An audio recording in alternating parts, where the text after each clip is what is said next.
प्रवास से संबंधित सिद्धांतों को समझने के क्रम में आज हम समझने वाले हैं जीके जीफ महोदय द्वारा प्रस्तावित और प्रतिपादित न्यूनतम प्रयास सिद्धांत। जीके जीफ महोदय ने सन 1940 में इस सिद्धांत का प्रतिपादन किया था। यह सिद्धांत गुरुत्व मॉडल के सिद्धांत पर ही आधारित है। ठीक है, जीके जीफ महोदय ने यह सिद्ध करने का प्रयास किया है कि प्रवास के लिए सिर्फ कुछ ही चीजें उत्तरदायी नहीं है और मनुष्य प्रवास वहां पर करता है। मनुष्य किसी भी चीज को प्राप्त करने के लिए ना अभिष्ट चीजें ऐसी, मतलब कोई भी अगर अभिष्ट चीज मनुष्य को प्राप्त करनी, अभिष्ट का मतलब जैसे कोई चीज अगर आपको प्राप्त करनी है, तो इनका कहना था कि संपूर्ण तंत्र इस प्रकार से प्रयास करता है कि कम से कम प्रयास में ही, यानी कि न्यूनतम प्रयास में ही आदमी का काम चल जाए। तो इनका कहना था कि मनुष्य यह कोशिश करता है कि कम से कम प्रयास के द्वारा ही हम सफलता को हासिल कर लें। इसी प्रकार जब प्रवास होता है, यानी कि जब माइग्रेशन होता है, तो संपूर्ण तंत्र मिल करके इस प्रकार का कार्य करता है कि न्यूनतम प्रयास से ही वो टारगेट हम अचीव कर सके, वो उपलब्धि हासिल हो सके। अब जैसे कहने का मतलब क्या है कि एक आदमी अगर यहाँ से चल रहा है और इस नगर को जा रहा है, ए से चल के अगर बी को जा रहा है, लेकिन रास्ते अब यहाँ पर ना इनका मुख्य रूप से दूरी से संबंधित सिद्धांत है ये। ठीक है, इनका कहना था कि देखिए, दो नगरों के बीच प्रवास के लिए दूरी एक महत्वपूर्ण कारक होती है। तो इनका कहना था कि अगर कोई यहाँ पर अगर कोई दूसरा नगर सी है जो कि बी से बड़ा है और इसकी दूरी कम है, ठीक है, तो संपूर्ण अंधतंत्र इस प्रकार से काम करेगा ना कि कम से कम प्रयास में ही वो यहाँ तक पहुंच जाए। अगर उसे लगेगा कि नहीं, यहाँ पर भी और यहाँ पर भी दोनों जगह पर जाने में जो हमें सबसे कम जो प्रयास हमें करना पड़ रहा है उसी तक पहुंचने में करना पड़ रहा है, तो फिर मानव समुदाय बी तक नहीं जाएगा, कहाँ जाएगा, वो सी पर चला जाएगा। तो ये इनका कहना था। ठीक है, इसको उदाहरण देते हुए इन्होंने समझाया। अगर हम इसका एग्जाम्पल देंगे तो इसके अनुसार इन्होंने कहा था कि देखिए, बड़े नगर से और कोई बड़ा नगर हो, तो नगर से नगर के बीच जो प्रवास होता है ना वो सबसे ज्यादा हो, जबकि नगर और ग्रामीण क्षेत्र के मुकाबले। इनका कहना था कि यही कारण है कि नगर से ग्राम से नगर में जितना प्रवास होता है उससे ज्यादा प्रवास नगर से नगर में होता है। कारण क्या है कि संपूर्ण सिस्टम को, पूरे तंत्र को न्यूनतम प्रयास करना पड़ता है। अब एक छोटे से उदाहरण से आप समझ लीजिए, अगर कोई व्यक्ति गांव से नगर में जा रहा है, ठीक है, तो गांव से नगर में जाने के लिए उसे बहुत ज्यादा एफर्ट लगाना पड़ेगा। ठीक है, ट्रांसपोर्ट फैसिलिटी नहीं होगी, कम्युनिकेशन फैसिलिटी नहीं होगी, और सारी फैसिलिटी नहीं होगी, तो यहाँ से यहाँ जाने में इसको ना बहुत खोजबीन करेगा, बहुत सारी चीजें करेगा, तब वो नगर में पहुंचेगा।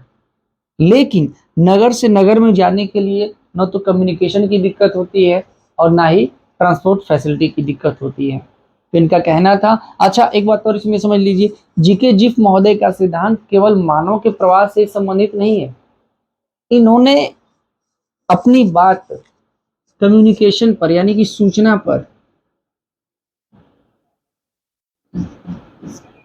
पर और वस्तुओं पर भी लागू करने का प्रयास किया है। वस्तुओं के लिए भी इन्होंने यही बात कही है कि सूचना और वस्तुएं भी वहां जल्दी पहुंचेंगी जहां पहुंचने के लिए उनको न्यूनतम प्रयास करना पड़े। तो उम्मीद है कि ये चीज आपको समझ में आया होगा। एक फार्मूला के माध्यम से इनके सिद्धांत को परिकलन किया जाता है। m इज इक्वल टू के P1 अपान P2 अपान D। इस फॉर्मूले को आप याद रख लीजिएगा। ठीक है, m क्या है, तो यहाँ m बराबर है प्रवास की मात्रा के स्थिर वैल्यू है, स्थिर मूल्य है। P1 प्रथम समुदाय की जनसंख्या, प्रथम जनसंख्या, ठीक है। उसी तरीके से P2 द्वितीय समुदाय की जनसंख्या आप नोट कर लीजिएगा। और उसी तरीके से डी है आपका दो क्षेत्रों के बीच की दूरी। डी है दो क्षेत्रों के बीच की दूरी। ठीक है, तो ये परिकलन किया जाता है। अगर ये फार्मूला अगर आ जाए असिस्टेंट प्रोफेसर या नेट पीजीटी या यूजीसी नेट के एग्जाम में, तो आप इस फार्मूले को देखते ही समझ जाइएगा कि ये फार्मूला जो है कि जीके जीफ के सिद्धांत से संबंधित है।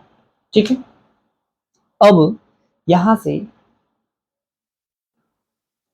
आपको आगे मैं बताऊंगा कि क्या क्या इनमें कुछ संशोधन होता। अच्छा, एक चीज और आप समझ लीजिए इसको जानने से पहले, ये तो हो ही गया। ठीक है, आप एक और गुरुत्व मॉडल भी यहीं पर समझ लीजिए। गुरुत्व मॉडल, ठीक है, ग्रेविटी मॉडल। ग्रेविटी मॉडल क्या कहता है? इसका सीधा सा फॉर्मूला है m इज इक्वल टू के P1 into P2 upon D square. यहां पर जो है ना डी स्क्वायर बराबर दूरी का वर्ग लिया गया है, दूरी का वर्ग। ठीक है, रैली का नाम आप याद रखिएगा। रैली महोदय ने गुरुत्व मॉडल दिया, नियम दिया था, इसको प्रतिपादित किया था अच्छे तरीके से। और मूल रूप से आप ये याद रखिएगा कि गुरुत्व मॉडल न्यूटन के गुरुत्वाकर्षण संबंधी मॉडल पर आधारित है। यानी कि गुरुत्वाकर्षण संबंधी मॉडल न्यूटन का क्या है कि जो पिंड जितना बड़ा होगा जो पिंड जितना बड़ा होगा उसके अंदर लोगों को खींचने की या गुरुत्वाकर्षण की क्षमता उतनी ही अधिक होगी। तो रैली महोदय ने क्या किया कि जब अमेरिका में है ना, टेक्सास शहर में, टेक्सास यूनिवर्सिटी के अर्थशास्त्री रहे हैं, ठीक है, इकोनॉमिस्ट रहे हैं रैली महोदय। तो इन्होंने कहा था कि देखिए, जब ये फुटकर व्यापार नियम का प्रतिपादन कर रहे थे, फुटकर व्यापार मॉडल का जब ये प्रतिपादन कर रहे थे, तो उसी दौरान इन्होंने ये नियम भी प्रतिपादित किया था, जिसको लॉ ऑफ रिटेल ग्रेविटेशन के नाम से जानते हैं। ठीक है, ये भी सिद्धांत पूछता है, नोट कर लीजिएगा, लॉ ऑफ रिटेल ग्रेविटेशन।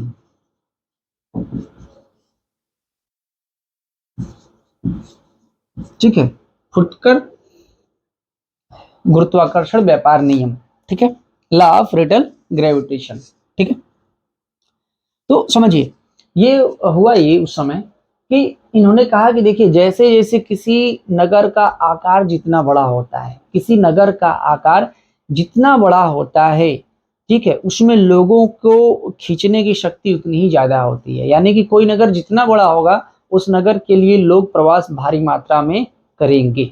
लेकिन इन्होंने कहा कि देखिए, दूरी भी बहुत मायने रखती है। रैली महोदय ने भी यहाँ पर दूरी को दिया हुआ है। इन्होंने कहा कि देखिए, दूरी भी बहुत ज्यादा मायने रखती है ना। नगर अगर बहुत बड़ा है लेकिन वहां तक अगर पहुंचना कठिन है, अगर वह नगर बहुत दूर स्थित है, तो भी वहां प्रवास नहीं हो पाएगा।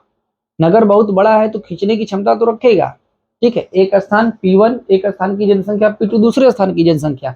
लेकिन इन्होंने यहाँ पर डी स्क्वायर कर दिया, यानी कि उनके बीच की दूरी का वर्ग हो जाएगा। यानी कि अगर दूरी ज्यादा है तो प्रवास उतना ही कम हो जाएगा। तो इसमें तो कुछ राहत है। हालांकि ये जो फार्मूला है ये बाद में इनकी भी आलोचना की गई। कहा गया कि देखिए, प्रवास एक सामाजिक समस्या है और एक सामाजिक विषय है। ठीक है, गणित के फार्मूलों से इसको आप नहीं निकाल सकते हैं। तो कुल मिला जुला करके उससे हम लोगों को मतलब तो है नहीं, हमें तो ये जानना है कि ये सिद्धांत है क्या। तो दो प्रकार के सिद्धांत हमने आपको बता दिए, एक गुरुत्व मॉडल और दूसरा न्यूनतम प्रयास सिद्धांत। इसी में दोनों चीजें हो गई। ठीक है, तो उम्मीद है कि चीज आपको समझ में आया होगा। लाइक शेयर सब्सक्राइब जरूर कीजिएगा। जो चीज समझ में नहीं आई है उसको कमेंट करके आप जरूर पूछिएगा। धन्यवाद।